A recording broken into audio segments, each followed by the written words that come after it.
This is a production of Cornell University.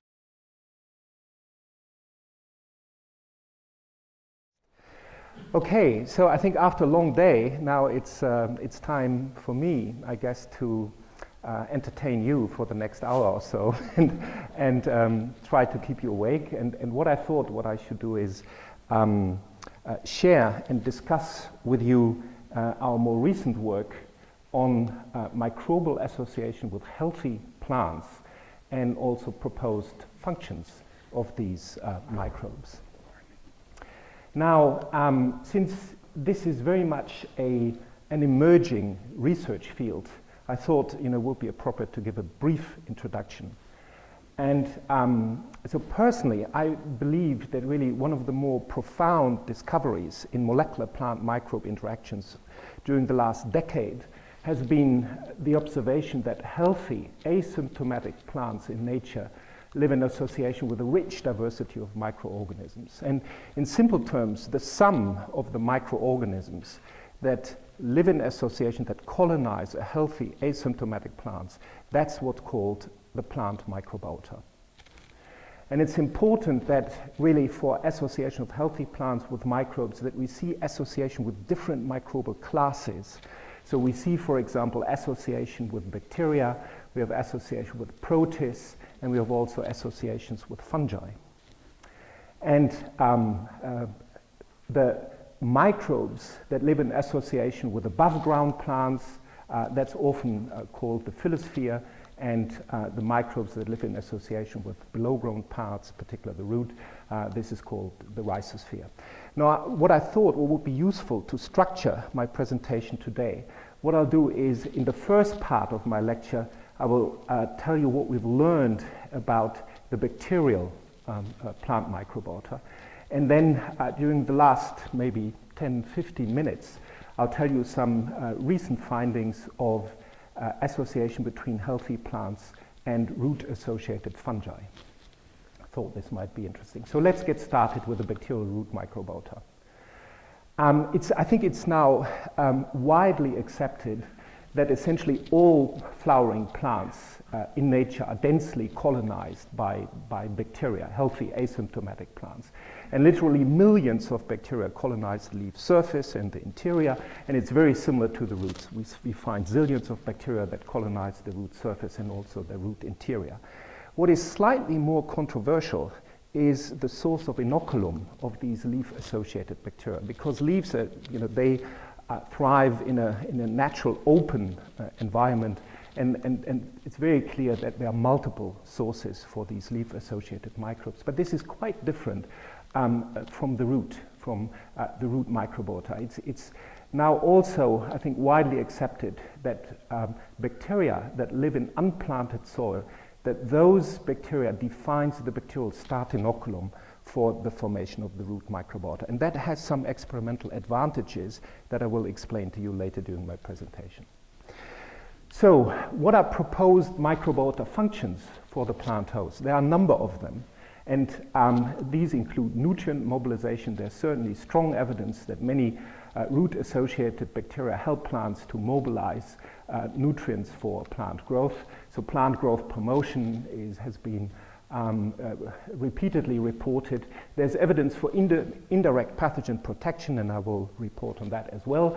Abiotic stress tolerance and increased fitness. So it's almost too good to believe, and one has to be really skeptical because many of these claims are anecdotal, and importantly, many of these claims are based on monoassociations. So one microbiota member plus one host under laboratory conditions, but the community context is frequently missing. So one needs to really take these claims with a grain of salt. So these are our long-term questions that we would like to address for our work. How can healthy plants establish intimate associations with microbial communities? How can plants discriminate between beneficial and pathogenic microbes? I think this is not understood. And lastly, how do plant-associated microbial communities promote plant health? So this is really what guides our research activities. Now, let's have a closer look into the root-associated bacteria. It's known actually since more than 100 years that roots growing in natural soil live in intimate association with a diverse range of soil-borne bacteria. And I think there's some evidence now that it's really organic compounds that are actively exuded by roots into soil, that those serve as chemical cues and attract soil-borne bacteria. Many of these bacteria then become enriched on the root surface, and some of them also make it inside the root, so they are bacterial root endophytes. Now, there are two numbers that I would like you to keep in mind, and the first number is really that soil, so unplanted soil, is an incredibly rich compartment on this globe for bacteria. And 1 gram of soil contains between 10 to the 7 to 10 to the 9 bacteria. So this is very important. So essentially, roots are growing in a bacterial broth. This is, it's really a remarkable observation. The second important number is that about 10 to 20% of carbon dioxide, atmospheric carbon dioxide, that is fixed via the Kelvin-Benson cycle in green leaves, is extruded as organic carbon via roots into soil. So there's substantial organic carbon sequestration by plants into soil. And you ask, Oscar, why? Why do plants invest so much energy into soil?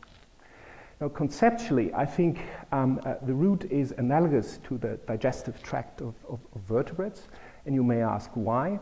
I think the arguments for this is both organs, the digestive tract as well as roots, are organs that are dedicated for nutrient mobilization and nutrient uptake.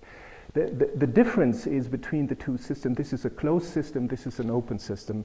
And essentially you can look at a root, as a digestive tract where the inside is turned out. And I will come back to that in a minute. So then I thought it might be useful, if this works, to briefly explain to you how do we measure these root-associated bacterial communities. And this, in the cartoon, explains the fractionation of the Arabidopsis root-associated bacterial microbiota, which is now more or less a standard protocol. So what we do is we grow our Arabidopsis plants in natural soil, but in otherwise controlled environmental conditions in the greenhouse. We grow them to bolting stage, then we harvest about 3 centimeter long segments of Arabidopsis roots. We wash the roots and collect the soil particles that physically adhere to the root surface, and this is then what we call the rhizosphere compartment. And subsequent to the washing, we apply a sonication step to deplete remaining epiphytic bacteria from the root surface. And then we end up with these washed and sonicated roots. We homogenize the roots to release bacteria that thrive inside roots. And this is then what we call the root compartment.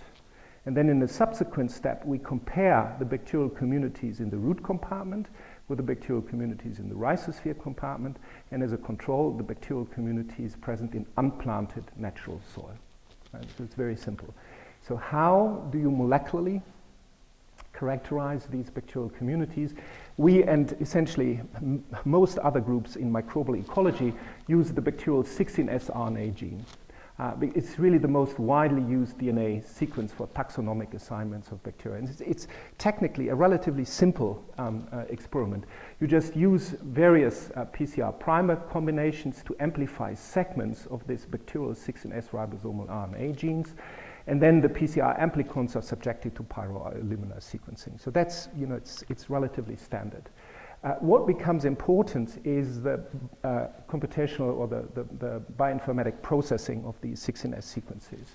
And so for this, we developed a customized pipeline. We use at least 10,000 high-quality reads per sample. Then in the first step, there's a read alignment. And this is perhaps the most critical step, which is called complete linkage clustering, where all of the 16S RNA sequences that share greater than 97% identity are used for the definition of a strange term, which is called an operational taxonomic unit, so a bacterial OTU. And to give you an idea of the taxonomic, of the resolution power of these OTUs, this is roughly between a bacterial genus and a bacterial species. So it's very important to keep in mind this technology fails to discriminate between different strains of one and the same species. But it can resolve, in the best cases, different bacterial species.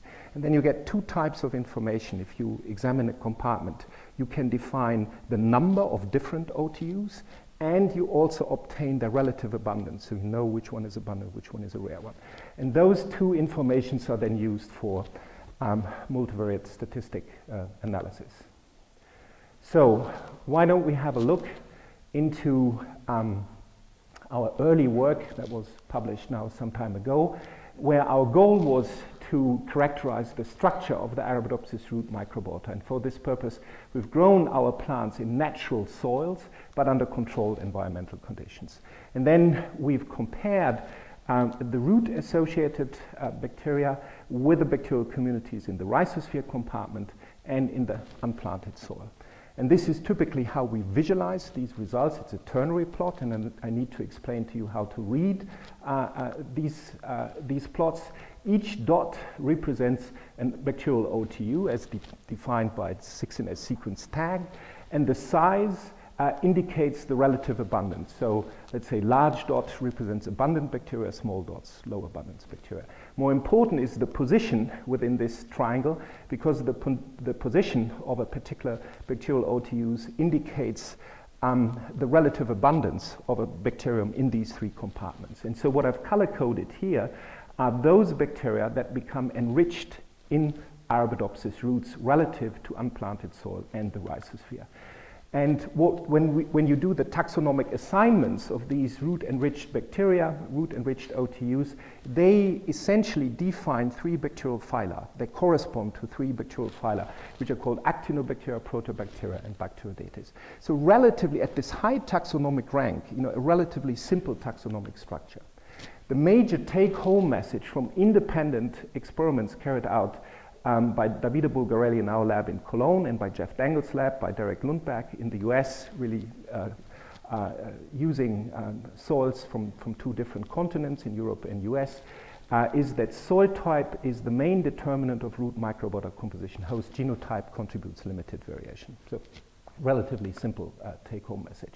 So since that time, when we examined really the structure of the Arabidopsis root microbiota and also of some Arabidopsis relatives, there were a number of additional studies now published. These include various crop plants, barley, maize, grapevine, and so on. And quite recently, we've done a meta-study. We simply wanted to know how similar or dissimilar is the root-associated microbiota in all of these different plant species, right, that span about 150 million years of evolution.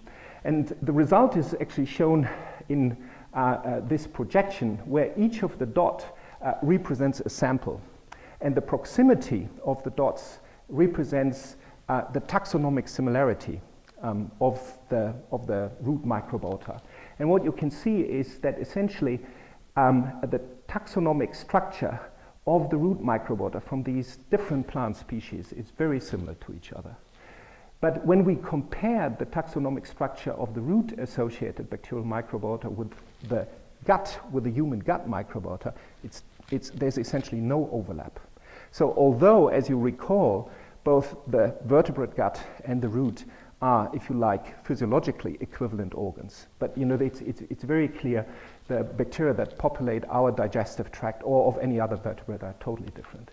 So the major lesson from this is there's a conserved taxonomic structure of the bacterial root microbiota at phylum rank, Protobacteria, Actinobacteria, Bacteroidetes, and Firmicutes. So it's a highly conserved plant trait. Now, about 2 years ago, we weren't entirely satisfied with the type of work that we were doing.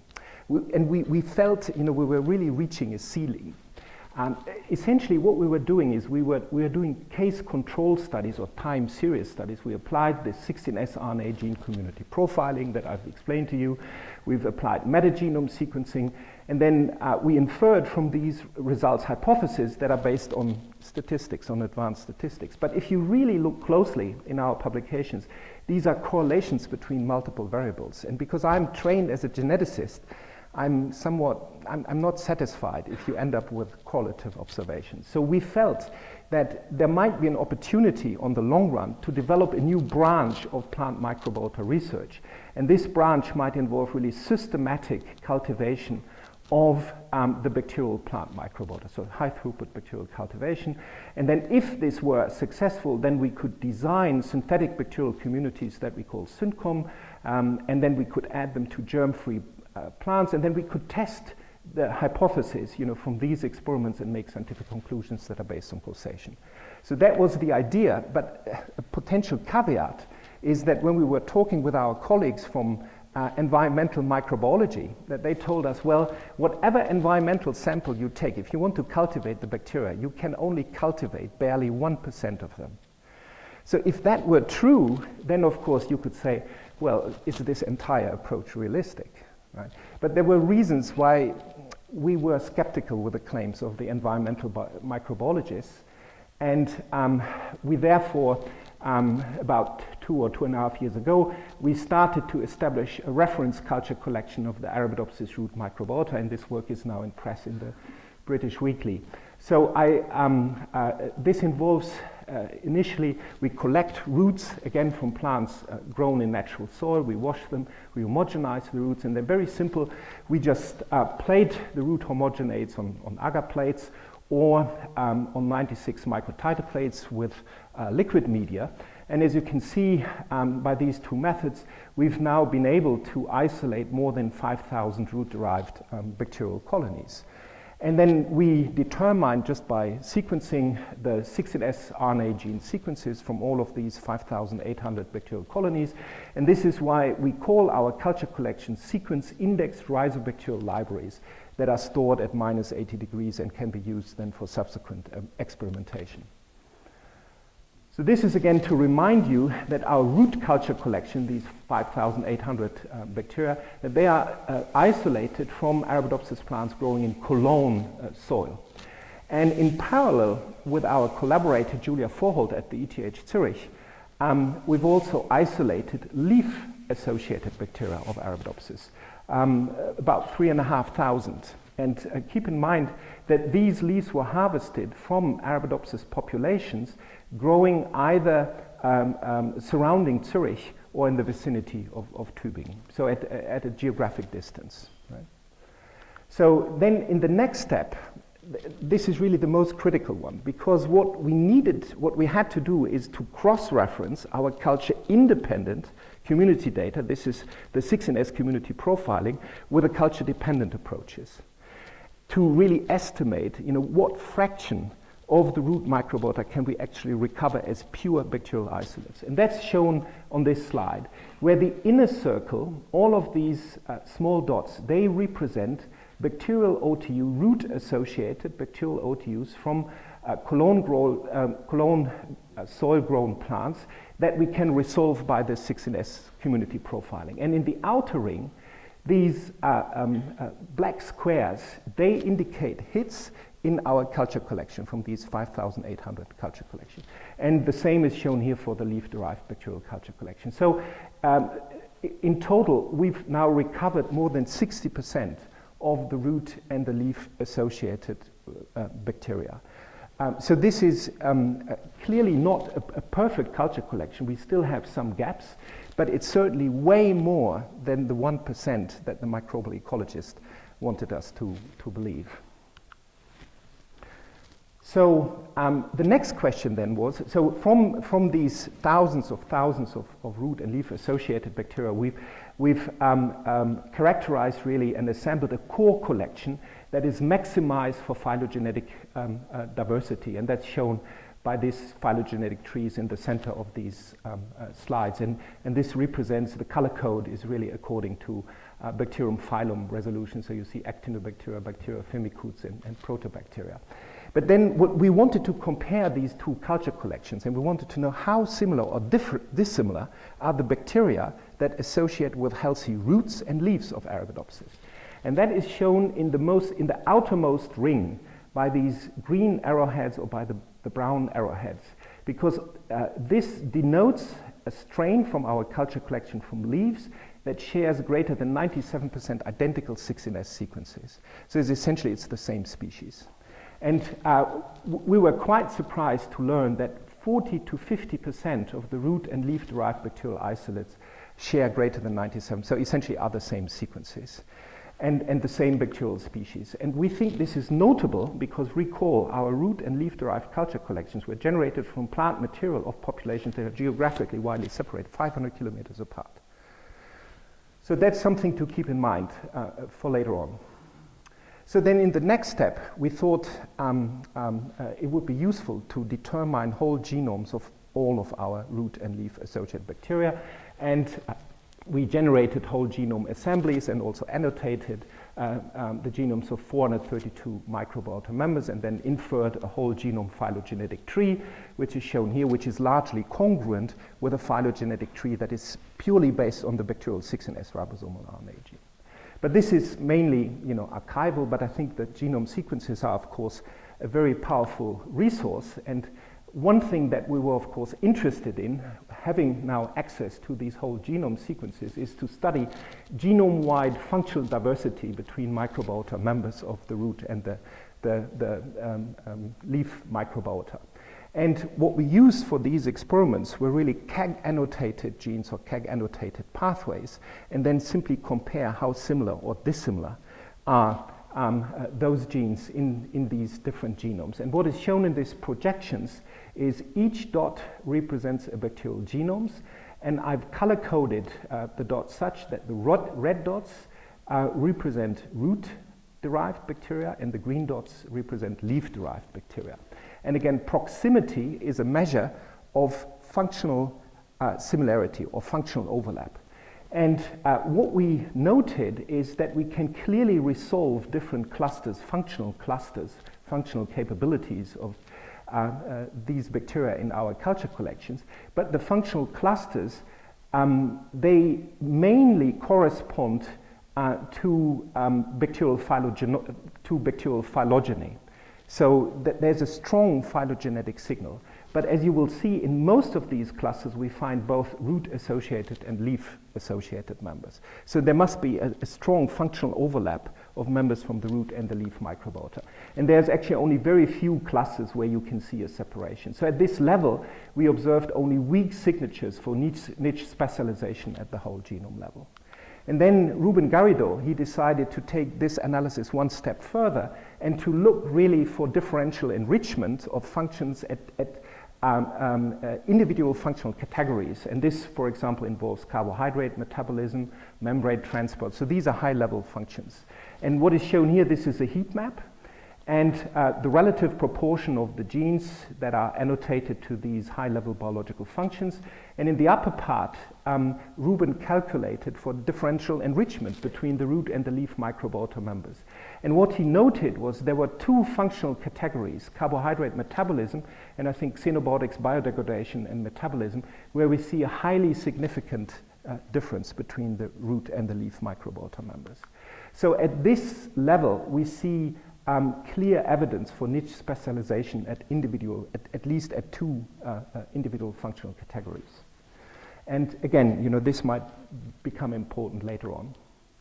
So now I would like to come back and to this scheme. And I hope I've convinced you that we have a decent culture collection from the root and the leaf microbiota. We have the whole genomes. And we thought now we're in the position that we can use this culture collection and design synthetic bacterial communities, add them to germ-free plants, and then test particular hypotheses. So this is what we call microbiota reconstitution experiments in the lab. So for this purpose, I need to introduce to you calcined clay, which is an inert matrix for colonization of germ-free Arabidopsis plants with defined bacterial communities. It's very simple. You use this sterile calcined clay, and then you inoculate the calcined clay with defined input syncoms simultaneously with the sowing of surface sterilized Arabidopsis seeds. And then you close the container, you grow the plants together with the microbes in a closed container. It's a magenta box. It's a very simple experimental system. It was actually originally developed, this system, by in the Lotus Japonicus community by Jens Tugart in Denmark. And then after 7 weeks, you determine output syncoms of calcined clay without host roots, and then you determine the output syncoms in the roots and leaves using 16S community profiling. So I need to familiarize you how to read these data. We typically display them by heat maps, and that's shown here. This is an experiment where we've added a root-derived 188-member syncom, so from our culture collection. These are all root-derived bacteria. And this is the input syncom. And the numbers indicate biological replicates. So each row indicates a bacterial replicate, and each line represents either a single bacterial strain or group of bacterial strains. And the color code indicates the relative abundance. Color code is relative abundance. We try for the input community inoculate the bacteria at a 1-to-1 ratio. So when after 7 weeks, if we look at the root output community, you can see there's a marked community shift. So this community shift can either be dependent on the host, but it can also be host independent. And to discriminate between those two possibilities, we also incubated the input community for 7 weeks just in unplanted clay in the absence of the host. And you see also a marked community shift. But if you then compare the output community in unplanted clay in roots, then you will note numerous changes. For example, the relative abundance of this bacterium increases. This one barely grows in unplanted clay, but in the presence of the root is really dramatically enriched. This bacterium, which is dominant in the absence of the host, becomes depleted from roots, so you see really significant changes. But the surprise came when we also analyzed leaves from these bacteria, so 7 weeks later, because we noted that now many of the root-derived bacteria can also colonize Arabidopsis leaves. So there's an ectopic localization, an ectopic colonization of these root-derived bacteria. That was somewhat surprising. Now, the nice thing about this experimental system, it's quite flexible. So you can grow those Arabidopsis plants for 3 weeks, then you can open the magenta boxes and you can spray them with a leaf-derived bacteria. And then you incubate them, co-incubate them for another week, and then do community profiling after 7 weeks. And I think this slide shows the result. Again, this is a highly complex community, 226 members. This is the input communities. Now we have only leaf-derived bacteria. This is why the root ones are negative, are black. And expectedly, and we were quite pleased about this, most of these leaf-derived bacteria can abundantly colonize leaves. That's not so surprising. But the surprise again is, if you now look at the roots, then you see a substantial proportion or subset of the leaf-derived bacteria can ectopically also colonize roots. So bacteria from roots go up to leaves, and bacteria from leaves go down to roots. Of course, we have to quantify these results. This is where we use a bit more quantitative analysis of these community profiles. These are principal component analysis of Bray-Curtis dissimilarity matrices. In principle, each of these, or in simple terms, each of these dots represents the community from a single magenta box with 4 plants. And what I've color-coded here, this is the input community where we added the root-derived bacteria to the calcine clay. And these are the output communities. Output communities in the absence of the host. This is the root-associated output community and the leaf-associated output community. It's very clear that the root and the leaf output communities are different, and they're also different from the output communities in the absence of the host. So this is the host-independent community shift, and this is the host-dependent community shift. And this was the second experiment that I explained to you, where we spray inoculate the leaf-derived bacteria to leaves. And this is the input community, output community on the leaves, and output community ectopic colonization on roots. So take-home message from these experiments: root and leaf-derived syncoms colonize cognate host organs, but they're also capable of ectopic leaf and root colonization. That's something that was rather unexpected. So summarize this part of my presentation. We interpret these data such that the leaf microbiota appears to be a derived form of the root microbiota. We think really the major inoculum source for leaf-associated bacteria are derived from root-associated bacteria and from soil bacteria. And this is based on an extensive species intersection between the leaf and the root microbiotas using this culture-independent community profiling. And I think there's also now support on the basis of whole genome drafts, more than 400 isolates, that revealed this large overlap of genome-encoded functional capabilities, but also significant differences at the level of individual functional categories. And I think this is now most strongly supported by our microbiota reconstitution experiments, showing that leaf and root-derived syncoms colonize cognate host organs and are capable of ectopic leaf and root colonization. And I think this really raises the possibility that bacteria from roots make it up to above ground parts and vice versa. So I think there's an unexpected dynamic between the leaf and the root microbiota. And I think some evidence, I don't have time to go into details, we've also now strong evidence for microbiota specialization to their respective niche. All right, so I thought that in the next 5 or 10 minutes, I'd tell you a little bit more how we now take advantage of our culture collections of the root microbiota to test proposed functions of the microbiota. And one of the proposed functions from an early time point was really indirect pathogen protection. So this is now, again, a bottom-up approach where we use this reconstitution experiments to test this function. And for this purpose, I need to introduce to you Fusarium oxysporum. I'm sure many of you will be aware of this fungal pathogen of Arabidopsis that severely inhibits Arabidopsis growth. So if you grow Arabidopsis just axenically on agar plates, this is how it looks like, for germ-free plants. But if you add Fusarium oxysporum, the plants really grow very poorly. And one can actually visualize growth of this Fusarium fungus by lectin staining. Fusarium oxysporum is a soil-borne vascular pathogen. These are the fungal hyphae that surround the Arabidopsis roots, and the fungus also makes it into the vasculature. And really this results in this severe disease symptoms. And what we were wondering is, and these are experiments from Yang Bai and Kei Hiruma, what would happen if we co-inoculate our roots with Fusarium oxysporum spores and individual root microbiota from our culture collection. Right?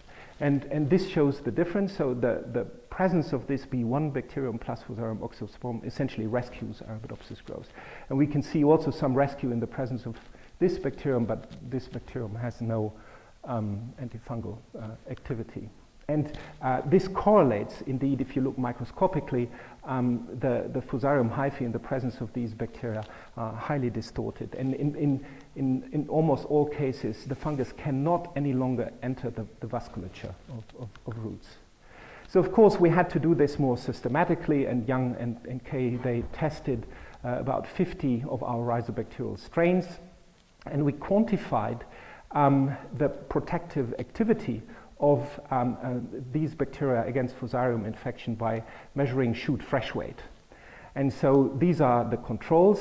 This is if you incubate Arabidopsis plants with Fusarium alone, the plants essentially die. And if you grow them axenically, this is the shoot fresh weight. And then this is the shoot fresh weight in these ternary interactions, so the host, the bacterium, and the fungus. And we see a range of infection phenotypes. We can broadly define 3 categories.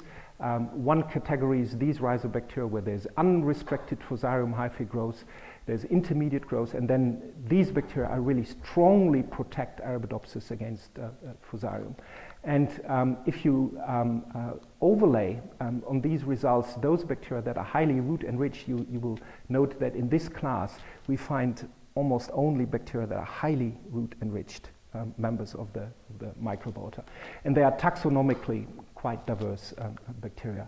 So one of our hypotheses on the basis of this result was that evolutionary selection might have favored root microbiota members with strong protective activity against soil-borne pathogenic fungi.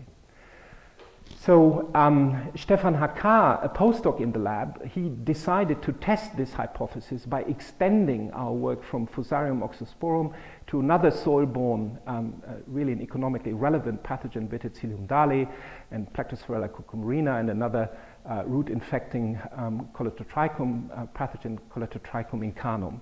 But he decided, rather than using this time-consuming and really complex experiment with the fungus, the host, and the bacterium, just to test binary interactions. So just co-incubate the fungal pathogens and the individual rhizobacteria from our culture collection. So he tested a total of 90 of them.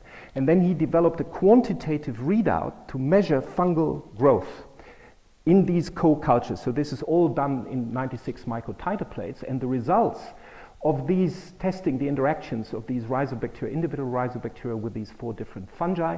The results are shown from triplicate experiments for each of the 4 fungi, and they are visualized by a heat map where the cool blue colors indicate fungal growth inhibition and the red colors indicate growth promotion.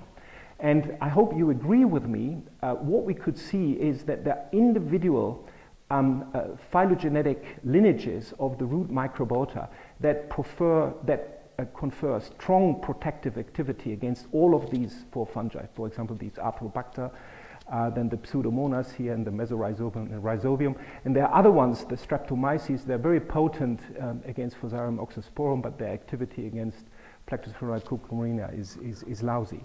And so based on these results, and when we compare the results from these binary interaction screen with these tritrophic interactions system, you will note that there's clear overlap between the results. So what we conclude from these experiments is that specific taxonomic lineages of the bacterial root microbiota exert direct inhibitory activity. You don't necessarily need the host. You know, that's very important. And against a wide range of soil-borne pathogenic root colonizing fungi. So what we infer from these experiments that indirect protection against soil-borne fungal pathogen is a major physiological function of the Arabidopsis bacterial root microbiota.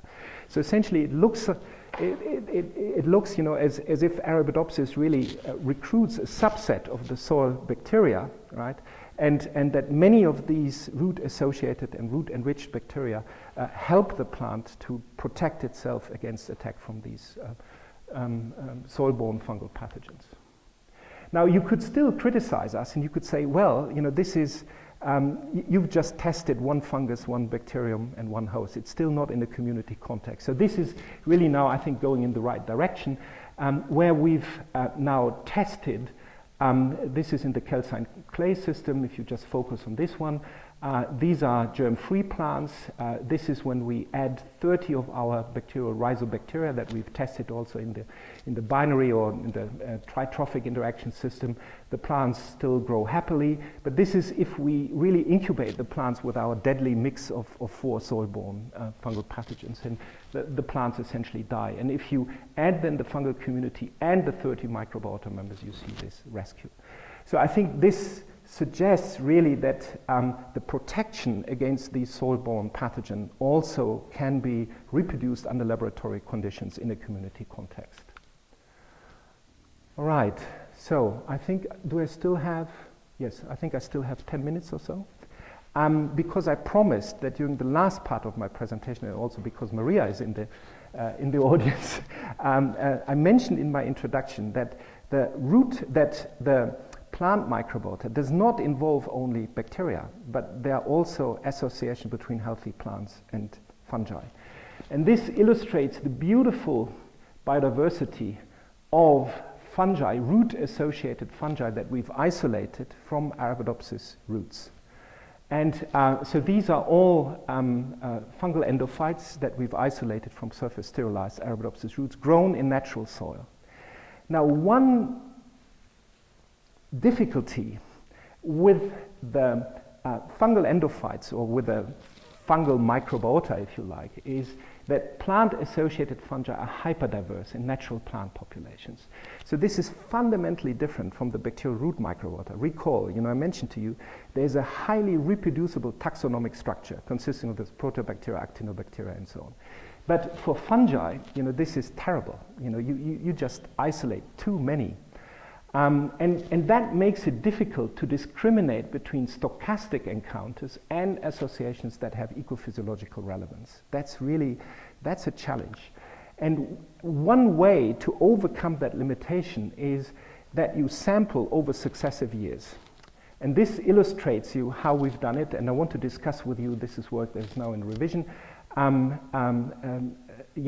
how we do those experiments. So we isolated this fungus, which is called Trichrome toffieldi, from healthy asymptomatic plants in natural Arabidopsis populations of the central plateau of Spain. And you can see these are 4 different populations, and it's really an endemic fungus in the central plateau of Spain. We examined habitats from Germany and France, and we could not detect this fungus. But here, it's really, it's persistent over consecutive years.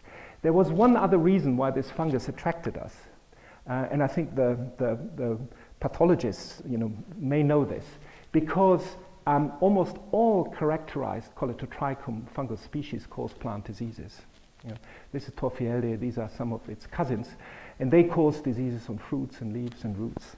So why? You know, why is this fungus Is it capable to engage in association with healthy asymptomatic plants? So that was something that we wanted to understand in greater detail. And one important clue really came from a closer look at the natural habitat where you find this fungus. So I don't know whether any one of you had ever had the chance to visit the Central Plateau of Spain. This is really a harsh environment, and the soil is very low in nutrients, and in particular it's low in phosphate. And so these poor Arabidopsis plants, they really have a hard time to survive in these Arabidopsis populations. So what we thought is to better characterize, sorry, I need to go back, to better characterize the system, that we again apply our reductionist approach that I explained to you before with the bacterial microbiota, with this plant-fungus interaction. And so we generated a transgenic GFP-expressing Trichrome tophieldae. We inoculated it with the germ-free Arabidopsis plants. This is an Arabidopsis plants expressing a plasmamembrane marker protein, and we noticed this fungus really forms dense extra-radical hyphae surrounding Arabidopsis roots. But if you take a cross-section through a root, this is really remarkable. You know, the fungus ramifies within the root tissue. It's, these are all fungal hyphae. You find them between Arabidopsis root cells, but also inside root cells. It's really extensive colonization of the root, and without causing visible symptoms. So in the lab, the plants stay healthy. So because of these habitat features and the low nutrient conditions, we wondered, what will happen if we grow Arabidopsis under defined nutrient limiting conditions. And we tested phosphate nitrate, and this is the typical these are 4-week-old Arabidopsis plants grown under low phosphate conditions, 50 micromolar. At this condition, Arabidopsis initiates the phosphate starvation response. The roots are stunted, and there's reduced shoot biomass, and this is what happens when you add this Trichrome tophieldae. Roots are elongated, and there's an increase in shoot biomass. We can quantify the shoot fresh weight. This is the mock control. This is if you add the tophieldae fungus, so there's a growth promotion activity. This is an important control, heat-killed fungus, and this is another important control when we add the cousin of tophieldae, which is the pathogenic incarnum, root colonizing incarnum fungus, and there's of course a reduction in biomass. And importantly, under high phosphate levels, so sufficient phosphate level, if you add the fungus, there's no increase in shoot biomass. But it's not only that Arabidopsis that this fungus promotes Arabidopsis growth under low phosphate, but it also increases the fertility, so the reproductive fitness of the plants. And you can measure that simply by counting the number of fruits of Arabidopsis, and it's very clear there's an increase in the fruit number. So how does this fungus promote Arabidopsis growth under phosphate limiting conditions? And this is how we took advantage of the tools that had been developed by the mycorrhiza community. And the way how we conduct these experiments, we grow Arabidopsis plants on these large agar plates, and inside the agar plates we place a small petri dish, and in the small petri dish we add the fungal spores, and we add P33, so orthophosphate, radioactively labeled orthophosphate. And then what happens is the fungus growth, outside of this inner compartment, establishes connectivities with the roots, and then we measure radioactivity in the shoots after 3 weeks of co-incubation. And the results, the kilobecquerel, per gram dry weight in individual plants is shown in this plot. And I hope you agree with me that there is really a remarkable amount of phosphate that is transferred from the fungus via the hyphae, via the roots to the shoot. And importantly, if we now use the pathogenic cousin of Trichrome tophieldae, there is very minor transfer. And what I find even more remarkable, under high phosphate conditions, so phosphate sufficient amounts, then this beneficial fungus, tophieldae, cannot transfer any longer phosphate to the shoots. So what this tells us is that the transfer of phosphate is strictly regulated on phosphate availability in the medium. Right? So we wondered, of course, what is the genetic control of this? And I mentioned before that Arabidopsis and all plants have developed a complex genetic system to monitor phosphate availability and then to adjust growth in response to phosphate starvation. That's the phosphate starvation response system. And so we wondered, whether this growth promotion that we see in wild-type plants, whether that is dependent on these genetic components. And this shows you one result. This is the PHF1 gene that is actually necessary to release phosphate transporters from the ER to the plasma membrane. And if you look into that mutant, clearly the plant growth promotion is impaired. And what I find more interestingly, if you now measure fungal biomass in this mutant only under low phosphate conditions, then you see excessive growth. So then this very sophisticated beneficial interaction is impaired. All right, so then in the next step, we were interested in examining at the transcriptome level changes, transcriptional reprogramming induced by the fungus. And so for this purpose, we've carried out time-resolved RNA-seq experiments. And we noted that in Arabidopsis roots, there's a large number of genes that are differentially regulated. These are 16 pairwise comparisons, very complex data set. But I want to pay your attention just to this cluster of genes, cluster 9 genes, that are specifically upregulated in the presence of sufficient amounts of phosphate and in the presence of the beneficial fungus. But they are not upregulated in the presence of the fungus and phosphate deficient conditions. And if you look, what do these genes encode? They are strongly enriched in genes that are involved in innate immune responses. So it looks as if Arabidopsis activates defense gene expression and innate immune responses to the fungus specifically only in the presence of sufficient phosphate, but not under phosphate deficiency. And there was one cluster of genes from these cluster 9 genes that attracted it specifically because these are genes that encode for indole and tryptophan metabolic processes. And there's a particular reason for this, because several years ago we had shown that this class of compounds and these genes encode indole glucosinolates, a class of secondary metabolites in Arabidopsis, that these confer potent immune responses to fungal pathogens. So we wondered what will happen if we deplete Arabidopsis plants of the biosynthesis of these secondary metabolites. And you can do that in Arabidopsis by using a double mutant of these P450 genes, and the result is shown here. So these plants, in the absence of the pathogens, they just grow like wild-type plants. There's no effect. But then if you add the beneficial fungus, it kills the host. So now, in the absence of these compounds, the beneficial, call it a Trichrome tophiidae fungus, becomes a pathogen. So I think what this tells us is that these secondary metabolites that have been proposed to have antibiotic functions against pathogens, that they may have novel functions, and they clearly are necessary for the establishment of an interaction with a beneficial root-associated fungus. And I think that's somewhat thought-provoking. So, end of data slides. I think I'd like to zoom out and just like to put this work a little bit into a broader context. So I think what this slide really shows is the increase of fertilizer consumption, and I showed you that this beneficial fungus really provides phosphate to its host and helps the plant to mobilize phosphate from soil. And it's also clear that phosphate is just one of the 3 nutrients that we use in synthetic fertilizers next to nitrate and to potassium. And it's also clear that these synthetic fertilizers help to feed the world. Roughly 50% of the plant productivity is due to the use of fertilizers, and 50% is plant genetics. But I guess you will also agree with me that the excessive use of fertilizers has detrimental effects on the environment. And in addition, global sources for phosphate in fertilizers are limited, and this certainly fuels interest in isolating novel biofertilizer microbes from the plant microbiota. So, but leaving apart this translational aspect, I hope I've been able to convince you that really what plant microbiota research is about. It's about studying interactions between soil, microbial communities, and plant genotype.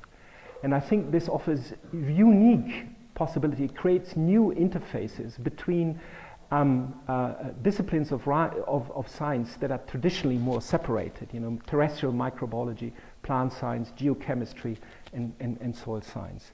So I think this is really where we operate and where I would like to extend our work over the next 5, 10, let's see how long, but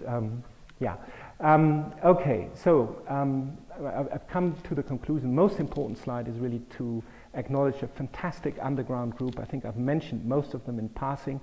I should perhaps really give credit to the computational scientist Ruben Garrido or Gary Srinivas, and of course to our collaborator on the leaf microbiota, Daniel Müller and Julia Vorholt from the ETH Zurich, and a number of funding agencies. And then we have a number of other external collaborators, Alice McCarty, Julia Vorholt, I mentioned before, Jeff Dengel, of course, Simona Radutoy, and Cornelia Petersen. So, thanks very much for your attention.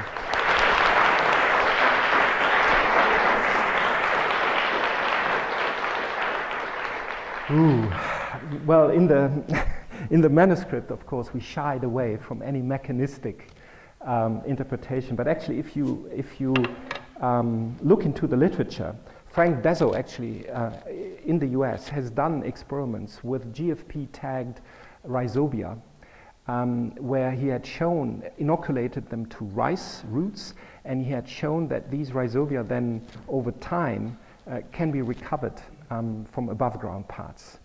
Again, how they get there, whether they whether they make it via the transpiration stream or outside, on the root surface, root surface, that is entirely unclear.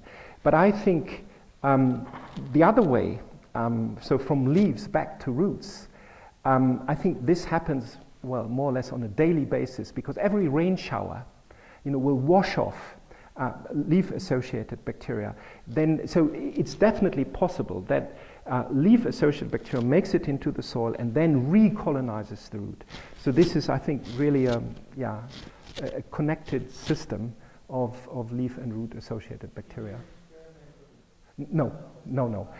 Actually, in this closed compartment system in the calcine clay, we water them initially, and we make sure we water them at maximum water retention capacity, and then we have to re-water them once. So we open the magenta boxes under a clean bench and then carefully add sterile water just to avoid any perturbation. I think that's. But it's a good point. Ellen, yes. So, with your calcine clay population shift experiments, if instead of using plants, you root extracts or apoplastic fluids or other plant nutrients, do you see similar shifts in the population that you get the whole thing?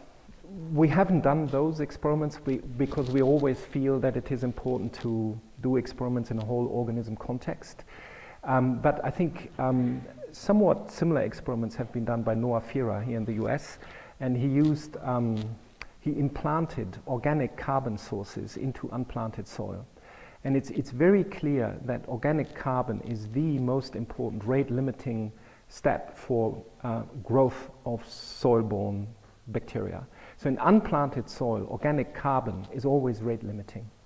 And so I think one of our hypotheses indeed is that this whole process of community establishment is initiated by organic carbons that are released via root exudation, and that serves, initiates a substrate-driven community establishment process. But this is, hand-waving at the moment. But I think it becomes experimentally tractable now. Yes, please. You mentioned that seed is beneficial to the plant, but only if the plant has certain secondary metabolites. Can you say more about how that works with those metabolites? Without it, it becomes a I think these are really important questions. Actually, it's I showed only a small part of the data, and maybe. Yes. So, for example, it becomes a pathogen if we deplete all of these branch pathways. We've of course also genetically depleted this branch pathway, the PEN2 mutant, and then you specifically impair the plant growth promotion, but the plant is still doing well. So one hypothesis is that actually these metabolic products may have even a signaling role in growth promotion. That's one possibility. We know when we deplete camelexin production, there's no effect whatsoever.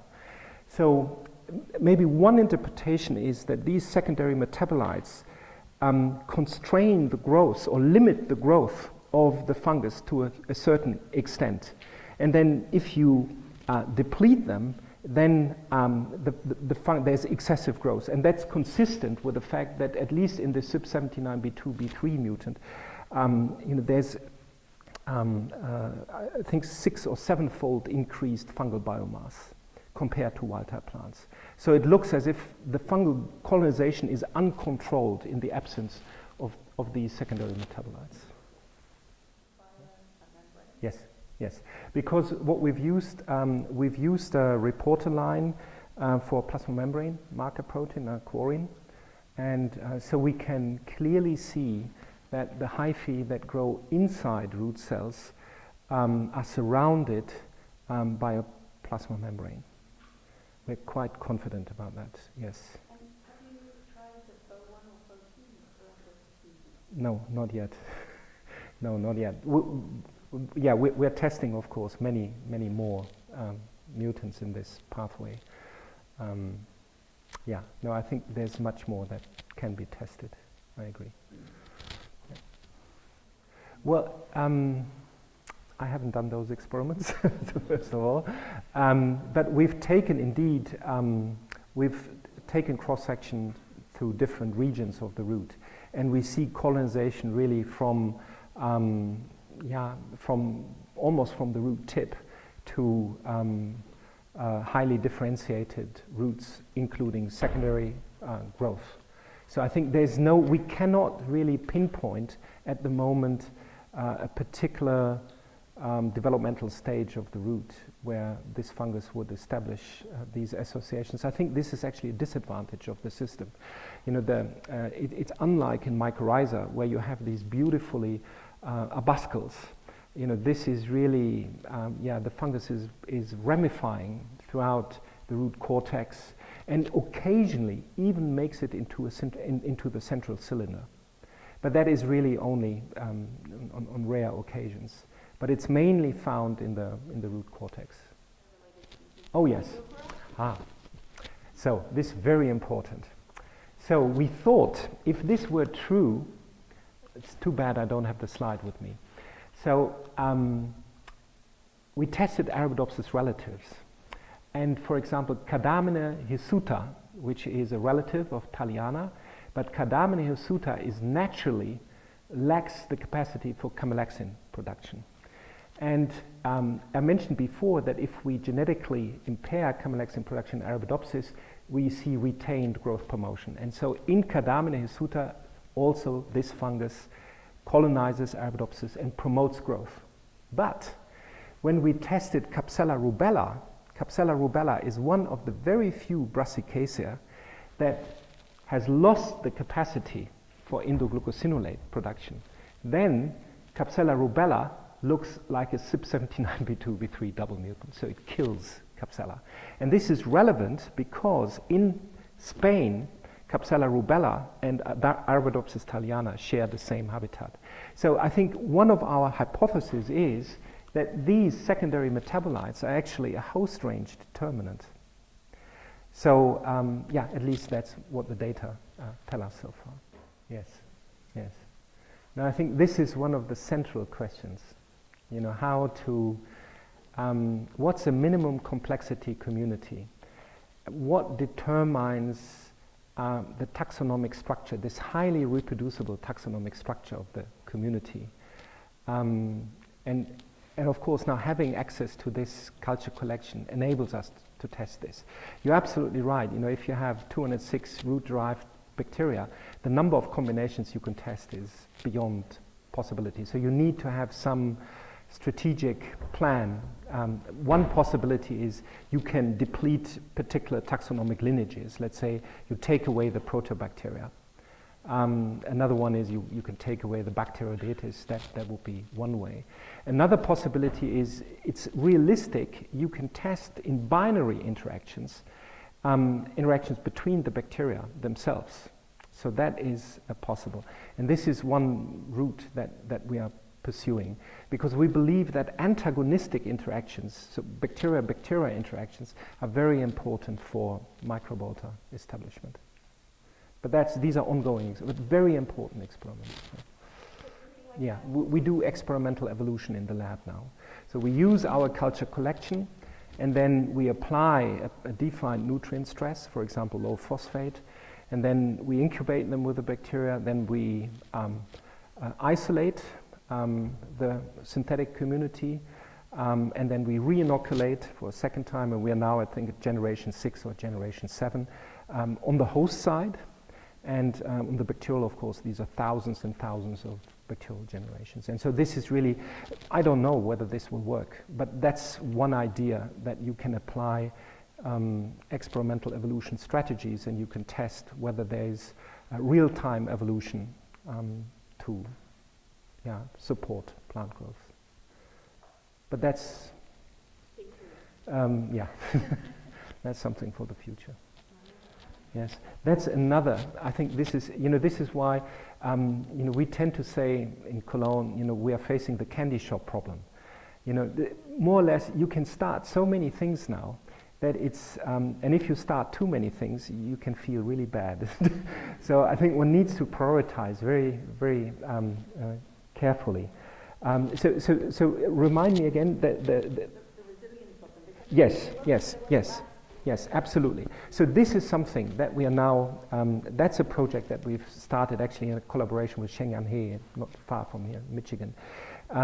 We now, we do barcoding of our bacterial culture collection with a TN7. You can barcode them. And then we can add, because the fundamental question about resilience of the community is, so if you, I think the major function of a community is that it's more than the sum of the parts. So there are emergent properties that you cannot explain, on the basis of the individuals. And I think a very popular theory in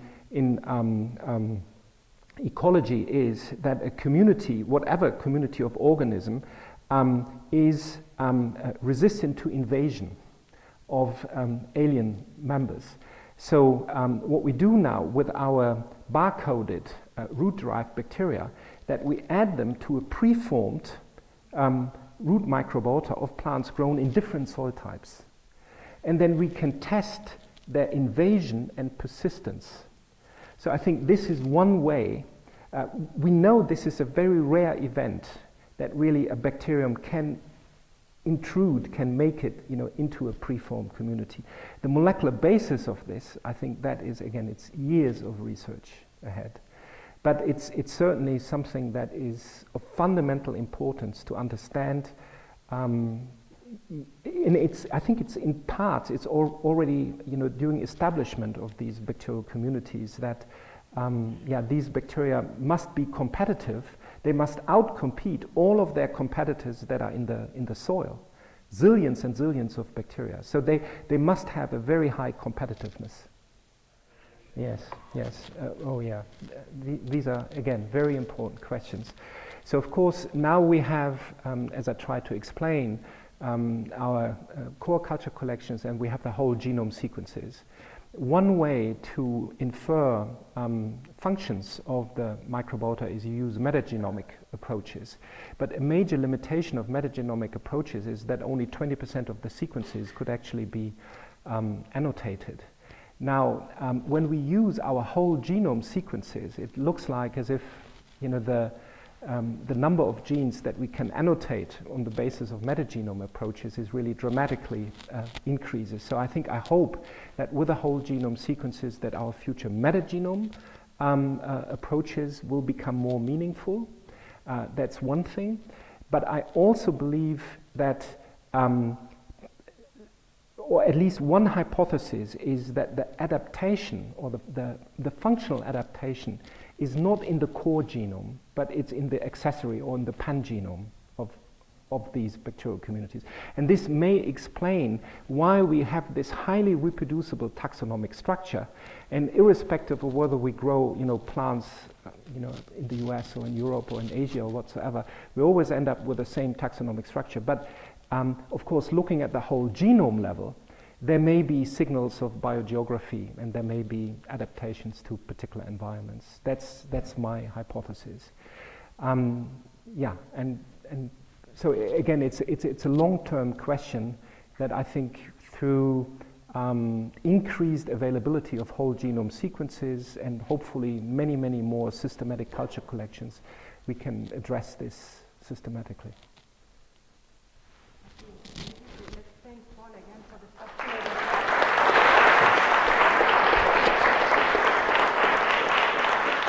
This has been a production of Cornell University, on the web at cornell.edu.